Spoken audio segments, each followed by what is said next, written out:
Assalamualaikum warahmatullahi wabarakatuh. Apa kabar semuanya sobat? Ketemu lagi di channel Jumpa Hamzah. Selamat datang bagi Anda yang baru bergabung dan baru menemukan channel ini. Mudah-mudahan bisa memberikan manfaat serta edukasi kepada Anda semua. Indonesia memang dikenal sebagai negara yang beragama muslim. Popularitas muslim di Indonesia itu merupakan popularitas yang paling banyak di dunia. Terbukti di beberapa daerah di Indonesia banyak sekali orang yang beragama Islam, dari mulai pelosok hingga perkotaan. Sehingga hal ini tentunya akan membuat Indonesia menjadi semakin dikenal dengan negara yang memiliki populasi Islam terbesar di dunia. Mengingat hal ini merupakan sebuah prestasi yang tentunya sangat menggembirakan, ada beberapa catatan terhadap orang Indonesia yang tentunya perlu diberikan perhatian yang tentunya tidak main-main ya. Karena orang Indonesia itu tentunya kalau misalkan sudah berhubungan dengan hal-hal yang haram, maka orang Indonesia tentunya pasti akan menjauhi hal tersebut. Bahkan tidak jarang akan selalu waspada untuk mendeteksi bagaimana caranya agar tidak mendekati hal-hal yang berbau haram. Misalkan makan babi, menyentuh anjing dan seterusnya. Karena hal semacam itu di dalam agama Islam tentu sangat dilarang. Tetapi kenyataannya, mohon maaf ya, mungkin video ini tidak cocok bagi sebagian orang Indonesia. Jadi mohon maaf untuk orang-orang yang tersinggung. Tetapi dalam video ini saya berusaha untuk memberikan klarifikasi, memberikan ajakan kepada Anda semua agar selalu melakukan hal-hal yang tentunya balancing atau keseimbangan. Jadi kalau misalkan makan makanan atau mengkonsumsi barang-barang haram itu sangat dijauhi, misal makan babi ataupun menyentuh anjing atau memelihara anjing dan seterusnya. Kenapa kalau misalkan tindakan-tindakan penghasilan dalam tanda kutip penghasilan haram, kemudian income-nya haram, kenapa tidak terlalu diperhatikan? Apakah orang Indonesia memang lebih cenderung takut kepada makanan-makanan yang haram daripada penghasilan yang haram? Ayo kita bahas bareng-bareng dan putar dulu intronya.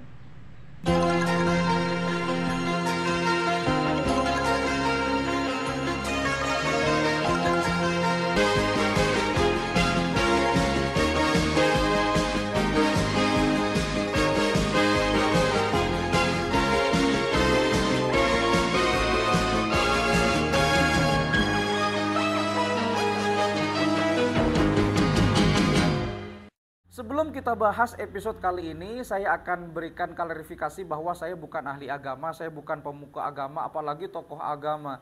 Saya hanya masyarakat biasa yang ingin sharing kepada Anda semua dari video-video yang ada di channel ini. Jadi begini, kenapa orang Indonesia lebih cenderung takut kepada makan makanan haram atau mengkonsumsi makanan haram daripada menjauhi atau bahkan tidak mendekati hal-hal yang berhubungan dengan pendapatan yang haram atau penghasilan yang haram. Cara uangnya bagaimana, pengelolanya bagaimana, mereka lebih cenderung dalam tanda kutip takut kepada makan makanan yang haram. Ya, Anda tahu sendirilah bagaimana populasi umat Islam di Indonesia tentunya sangat besar, bahkan terbesar di dunia. Jadi orang Indonesia itu lebih takut kepada makan makanan yang haram seperti babi, kemudian anjing dan lain sebagainya yang berhubungan dengan hewan-hewan yang diharamkan dalam Islam.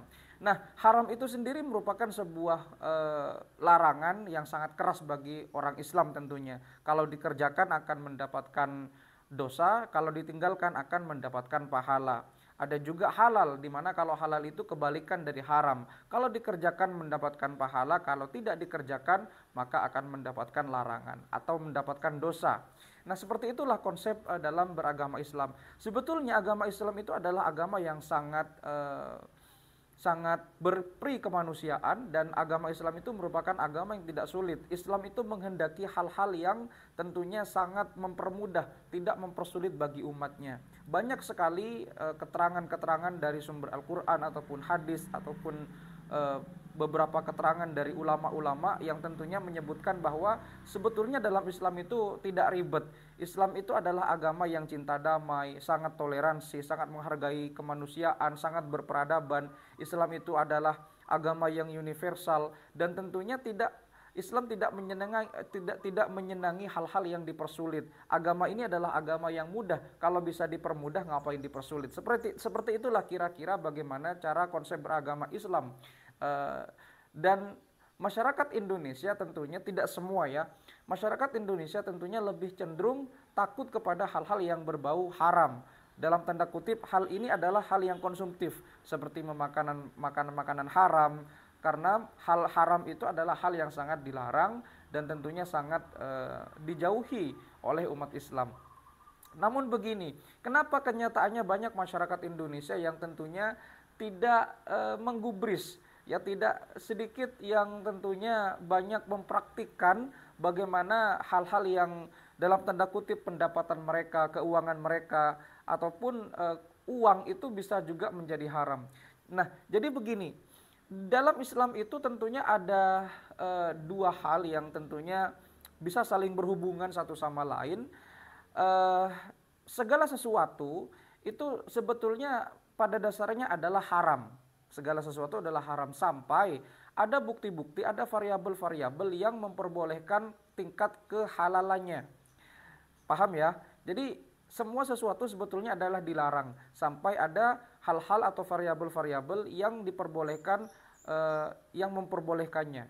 Begitu juga pada dasarnya dalam Islam segala sesuatu itu adalah halal atau diperbolehkan sampai ditemukan variabel-variabel atau hal-hal yang bisa membuat barang tersebut atau sesuatu tersebut menjadi tidak boleh atau haram. Begitu kan sebenarnya. Nah, jadi begini, dalam Islam juga ada sesuatu yang memang sudah halal, ada memang sesuatu yang memang sudah haram. Jadi dua jenis ini sebetulnya bisa saling berkaitan dan bisa saling berhubungan. Misalkan begini, genteng itu pada dasarnya adalah hal yang sah-sah saja, halal memang genteng itu. Orang makan genteng juga nggak masalah, tapi siapa juga yang ingin makan genteng. Tetapi ada juga hal yang berhubungan dengan genteng tersebut. Bagaimana cara prosesnya, bagaimana cara membuatnya, apakah orang yang membuat itu adalah orang-orang yang tentunya dibayar dengan harga yang relevan atau tidak, ataukah bagaimana genteng itu dibuat dengan sesuatu yang haram atau bagaimana, sehingga walaupun hal itu pada dasarnya adalah halal, maka bisa jadi kalau ditelusuri, kalau dianalisis bisa saja itu menjadi haram, semisal prosesnya ataupun pelaksanaannya begitu. Gaji itu sebetulnya adalah hak bagi setiap orang, apalagi orang Islam ya. Ada keterangan dalam Islam bahwa gaji itu harus diberikan sebelum keringatnya kering. Sampai seperti itu kan?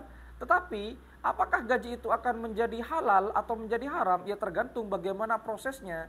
Jadi prosesnya gaji itu seperti apa? Apakah harus mengambil hak orang lain? Apakah harus menyodorkan orang lain? Apakah juga harus akan menyakiti orang lain? Atau mungkin untuk barangkali menyinggung perasaan orang lain? Sehingga hal-hal semacam ini bisa menjadi ya haram juga. Jadi dalam Islam itu seperti itu, hal yang haram atau hal yang halal itu juga bisa berkaitan satu sama lain. Dan itu pun dosanya juga sama, karena sama-sama haram. Dan kalau meninggalkannya juga sama, kenapa? Karena sama-sama melakukan hal yang halal. Kan begitu, kan dalam Islam itu kan sudah jelas ya, amar ma'ruf nahi mungkar. Bukan nahi mungkar, amar ma'ruf, kan begitu. Jangan dibalik ya.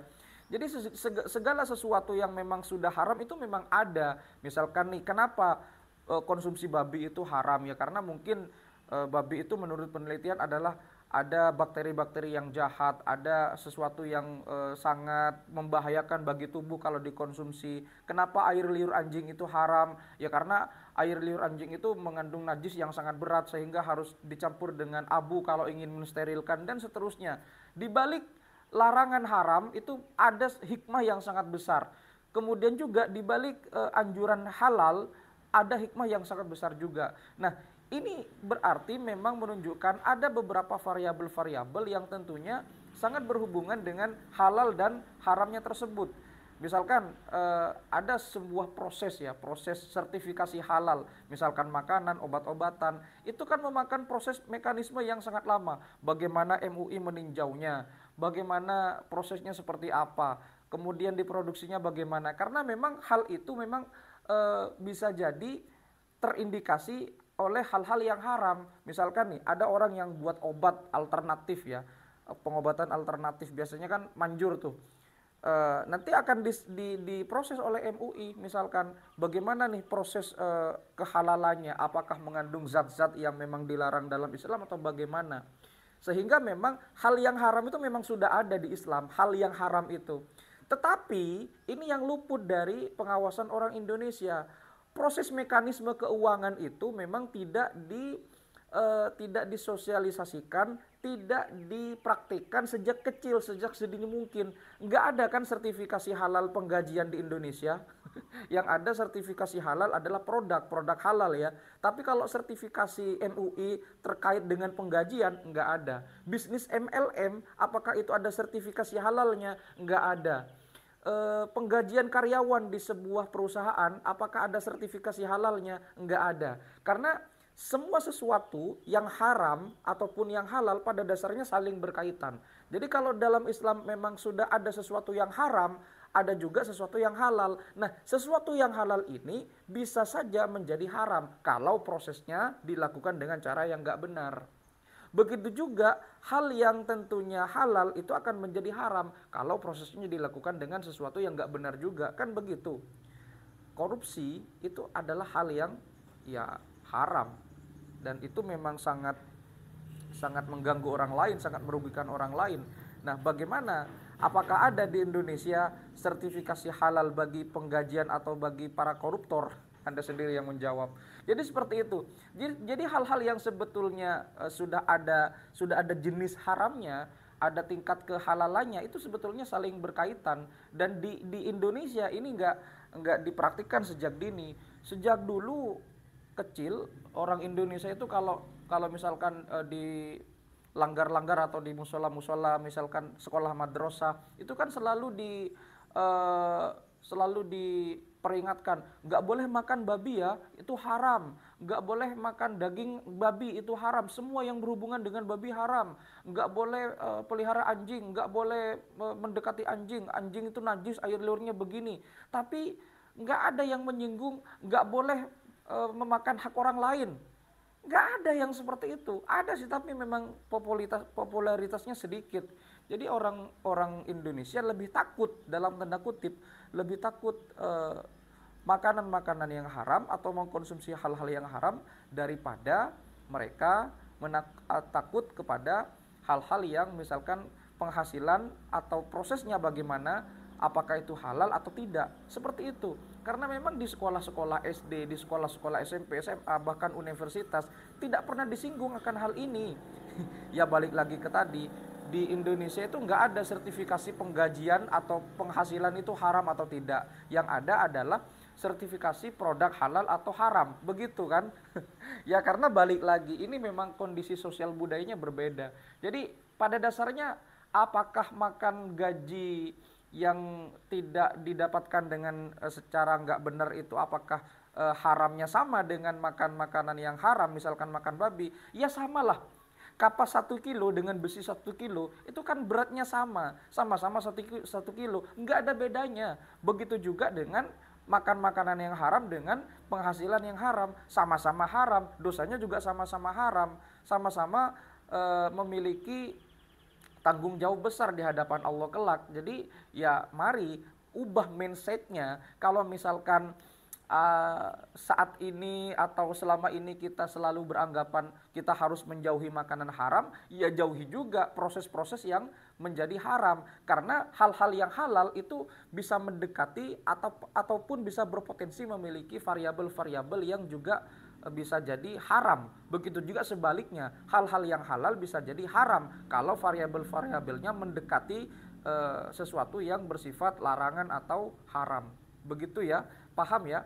Jadi marilah jangan sekali-kali kita itu nggak boleh makan babi, nggak boleh begini, nggak boleh mendekati anjing, nggak boleh jauhi itu. Ya kita harus menjauhi juga hal-hal yang berbau hal haram dengan cara mendeteksi sedini mungkin gimana sih kalau misalkan saya mendapat gaji seperti ini apakah halal atau tidak, haram atau tidak. Jadi selalu berhati-hati juga, harus ada balancing. Gitu ya. Ya mudah-mudahan hal ini bisa memberikan edukasi kepada Anda semua dan bisa membuka cakrawala wawasan kita bahwa sebetulnya kita itu sebagai orang Islam ya, terutama di Indonesia itu harus memperhatikan bahwa yang harus kita waspadai itu bukan hanya makan makanan yang haram atau minum minuman yang haram. Minuman keras itu haram. Ya terus kalau misalkan korupsi nggak haram. Seperti itu ya. Ngambil hak orang lain apakah nggak haram? Ya harus diwaspadai juga hal itu. Kalau misalkan ada kata-kata salah ataupun ada singgungan, saya mohon maaf. Kritik dan saran tetap saya tunggu. Kalau misalkan ada komentar silakan diskusikan di kolom komentar. Sampai jumpa di video berikutnya. Wassalamualaikum warahmatullahi wabarakatuh.